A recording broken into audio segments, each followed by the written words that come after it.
Good morning and a warm welcome to your show, Sunny Mornings in Boston.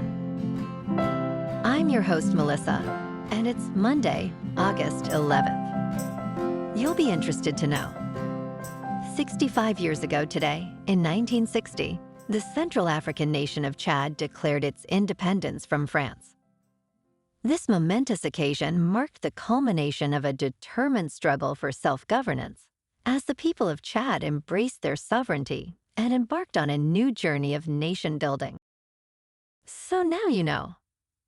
And now, it's time for the weather report. This morning, it's sunny and it feels like 73 degrees with 5-mile-per-hour wind. The sunset will take place at 7:47 and it will rise again tomorrow at 5:48. It looks like we're in for a sunny Monday, with temperatures climbing to around 94 and a light breeze from the south. Tonight, expect mostly clear skies with a low of 71 and gentle winds. For all you beach runners out there, the first low tide Monday will be at 7:15 with a high tide at 1:30. The nearshore buoy at Cape Cod Bay reads 69 degrees for the water temperature. Looking ahead in the weather. Expect sunny skies Tuesday and Wednesday, with highs near 95. Nights will be mostly clear, with lows in the low 70s. A chance of rain and thunderstorms arrives Thursday. Friday cools down to a high near 82, with mostly clear nights and lows around 63. Bonjour, food enthusiasts.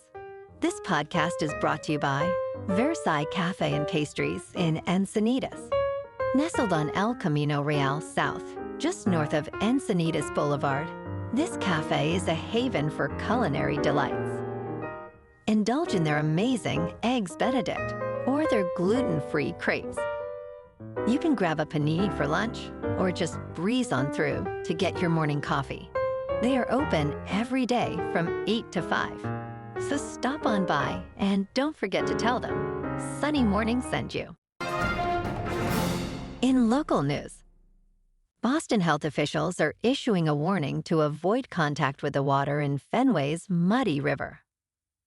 Cyanobacteria, often referred to as blue-green algae, has been detected in the water between Brookline Avenue and Louis Pasteur. This harmful bacteria can lead to illness in both humans and pets. Exposure may result in skin and eye irritation, as well as breathing difficulties. If contact occurs, it is important to rinse off immediately.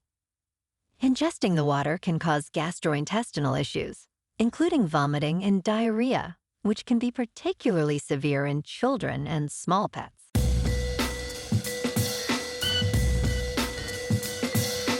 Now on to sports. The first full weekend of NFL preseason games wrapped up, showcasing notable performances and a harrowing injury. Shedeur Sanders, the Browns' rookie quarterback, shone with 138 yards and 2 touchdowns. Coach Kevin Stefanski acknowledged that while Sanders has areas to improve, he demonstrated he belongs. In a thrilling moment, Cam Little of the Jaguars kicked a remarkable 70-yard field goal, sparking discussions about the accuracy of kickers. Unfortunately, a frightening injury occurred when Lions safety Morice Norris was taken to the hospital, but is now stable. The preseason continues with joint practices and games ahead. In local sports. Yesterday afternoon at Petco Park in San Diego, the Red Sox lost to the Padres 6-2. Padres' Deivi Cease was impressive with 6 innings, 2 runs, 7 strikeouts, while Sox Bayo took the loss after 5 2/3 innings and 6 runs. The Sox managed 5 hits and left 6 runners on base. The Padres had 9 hits, 1 error, and left 7 on base. The Red Sox record is now 65-54. Tonight, the Sox clash with the Astros in Houston for Game 1 of 3-game series.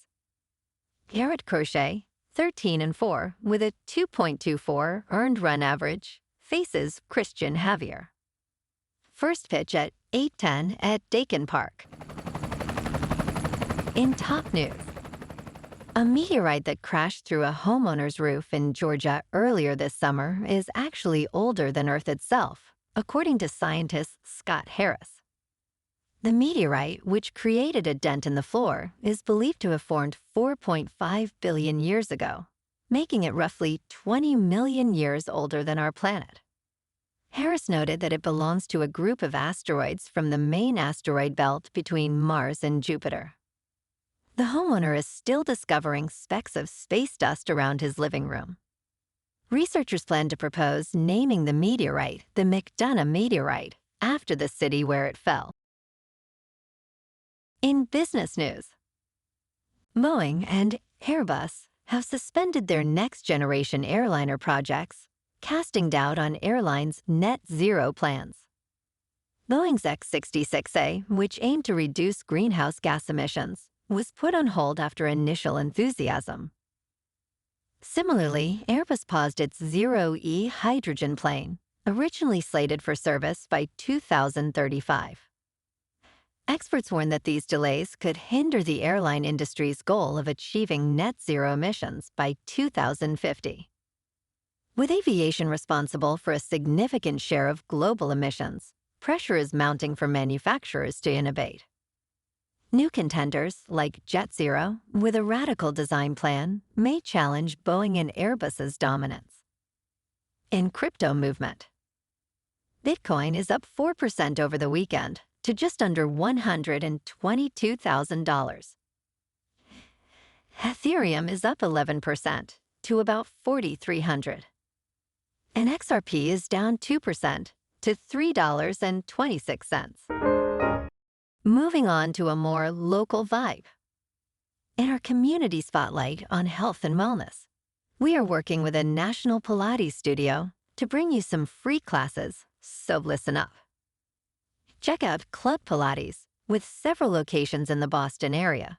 Pilates presents a comprehensive wellness approach, cultivating strength, reducing tension, and elevating mental well-being. Scientific research affirms its benefits. So now you can check out Club Pilates for a free class.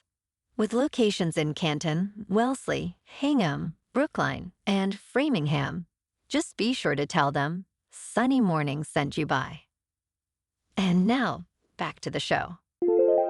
Let's talk science. The newly opened Vera C Rubin Observatory, located in a remote mountain range in Chile, is set to revolutionize our understanding of the universe. This observatory will spend the next decade mapping the sky, covering the entire southern hemisphere every few nights with its impressive 3,200 megapixel camera. The observatory aims to capture a staggering total of 20 billion galaxies and another 20 billion stars, creating an ultra-high-definition time-lapse of the cosmos. This wealth of data will assist scientists in unraveling mysteries, such as measuring the expansion of the universe and gaining insights into dark matter through gravitational lensing. And in entertainment news, Zach Cregger's Weapons has emerged as a formidable winner at the box office, marking another triumph for the horror genre in 2025. This film grossed $42 million domestically and $70 million globally during its opening weekend, surpassing the combined earnings of its competitors, including Freakier Friday and the Fantastic Four: First Steps. Weapons is the third horror thriller to excel this year, following Sinners and Final Destination: Bloodlines. With its success, Warner Brothers reinforces its investment in Cregger, who has quickly become a significant talent in the industry, benefiting the horror genre as a whole. Well, alrighty folks, it's time for the quote of the day. And today, our quote comes from the American author and motivational speaker, Les Brown. And he said, "Shoot for the moon. Even if you miss, you'll land among the stars." And that's a wrap for this morning. You can check out our Instagram, YouTube, and TikTok for some captivating aerial videos with local news and the weather reports. Have an amazing day, my good friends. We'll see you tomorrow with another episode of Sunny Mornings in Boston.